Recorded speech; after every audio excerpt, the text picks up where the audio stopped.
तवहुम परस्ती का एक और बाब है, यह हदीसों में पहले नहीं था, आज इसका बड़ा जोर है।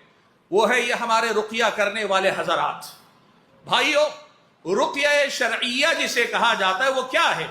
कुरान की आयतें पढ़कर आदमी पे दम करना, अहादीस नबविया में आई हुई दुआएं पढ़कर दम करना, या हदीस में ना भी हो तो जो कलिमात शरअन कोई गलत माना नहीं रखते, ऐसे कलिमात का इस्तेमाल करके लोगों पे दम करना, ताकि अगर जिस्मानी बीमारी है तो वो भी, या जिन या जादू का असर है वो भी खत्म हो जाए। नबी अलैहिस्सलातु वस्सलाम ने इसी रुकिया के सियाक में अल्लाह के नबी ने कहा, मन इस्तताअ मिनकुम अन यनफ़अ अख़ाहु फ़ल्यफ़अल, तुम में से जो अपने भाई का भला कर सकता है वो कर दे, दम कर दे, फूंक दे, ये अल्लाह के नबी ने कहा। लेकिन आज अफसोस इसका है, रुकिया करने वाले हजरात जहां एक तरफ रुकिया करते हैं, वहीं लोगों के अंदर तवहुम परस्ती को बढ़ावा देने में उनका बड़ा अहम किरदार होता जा रहा है। अहले हदीस भी अपने आप को कहते हैं और तवहुम परस्ती को भी रिवाज देते हैं। गैब दानी के ऐसे ऐसे दावे, सुभान अल्लाह, इलाज करने आते हैं, आदमी पे दम करते हैं और उसके बाद कहते हैं ये जिन बड़ा सख्त है, आपके दादा के जमाने से आपके घर में है। गैबदान हो, गैबदान हो, या इस गैब के इल्म की बुनियाद तुम्हारे पास क्या है? और कई बार हमने देखा, एक साहब घर में किसी के दाखिल हुए, दरवाजे पर ही खड़े हो गए, ठिठक कर दाएं देखने लगे, बाएं देखने लगे, ये कोना देखा, वो कोना देखा, और कहने लगे बड़ा शदीद किस्म का जादू है। अल्लाह का करना, मैं वहीं पहुंच गया। मैंने कहा कि ये आप कहां से दावा कर रहे हैं, ये तो गैबदानी की बात है। कहने लगे ये हमारे मैदान का तजर्बा है। अल्लाह के बंदो, डॉक्टर बीमार का हाथ पकड़ के, नब्ज पकड़ के बीमारी पहचान सकता है क्या? रुकिया करने वाला, इसे रुकिया कहते हैं?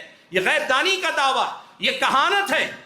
और यहां से शुरू होती है तवहुम परस्ती की नई बुनियादें। अब उस बंदे के दिल में वसवसे डाले जाते हैं, उस घर के मर्द और खवातीन के दिल में तरह तरह की बातें डाली जाती हैं, और इस कदर ज्यादा खौफजदा किया जाता है। और यह भी कहा जाता है ये बातें अपनी हद तक रखना, किसी को मत बताना। माफ कीजिएगा, वो लोग जिनकी माएं जिनको परवान चढ़ाते हुए माजी में यह कहती थी कि मेरा बच्चा जान से जाए तो जाए, किसी आमिल के दरवाजे पे नहीं जाऊंगी, ऐसे लोगों के घर में ये रुकिया करने वाले बाज नादान घरों में घुसकर तवहुम परस्ती, बदअकीदगी, ईमान की कमजोरी, तौहीद पे डाका डालने वाले ख्यालात को लोगों के अंदर आम कर रहे हैं।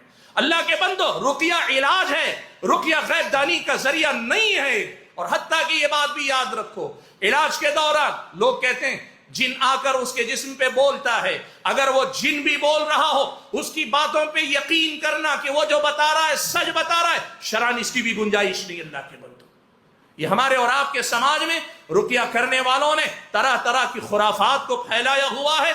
तवहुम परस्ती खासतौर पर अहले हदीस हजरात में फैलाने में इन रुकिया करने वाले लोगों का बड़ा अमल दखल है। सुभान अल्लाह। और मैं बताऊं आपको, बड़ी दिलचस्प बात सामने याद आई। ऐसी ही बात कुछ लोगों के सामने कही तो क्या कहा पता है? रुकिया करने वाले एक हजरत ने यह कहा, नहीं नहीं, इन उलमा को मालूम नहीं, इसलिए कि ये प्रैक्टिकल रुकिया करते नहीं है, इनको मालूम नहीं, इसलिए ये इनकार कर रहे हैं।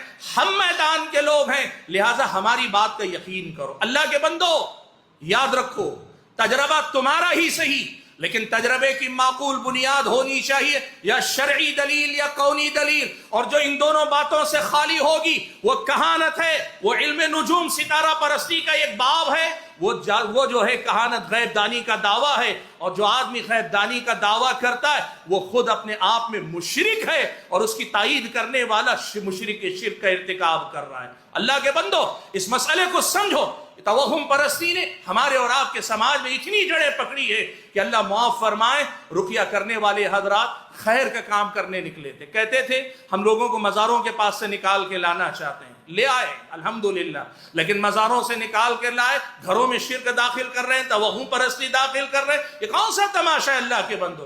फर्र मिनल मतर व वक़फ़ तहतल मीज़ाब, बारिश के खतरों से भाग कर आया, खड़ा हुआ तो परनाले के नीचे खड़ा हो गया। वहां चंद छींटे गिर सकते थे, यहां तो पूरा का पूरा पानी उस पे उड़ेला जा रहा है। अल्लाह के बंदो, इन चीजों से बाज आओ, इलाज को इलाज के दायरे में रखो, तवहुम परस्ती को फैलाने का जरिया मत बनाओ।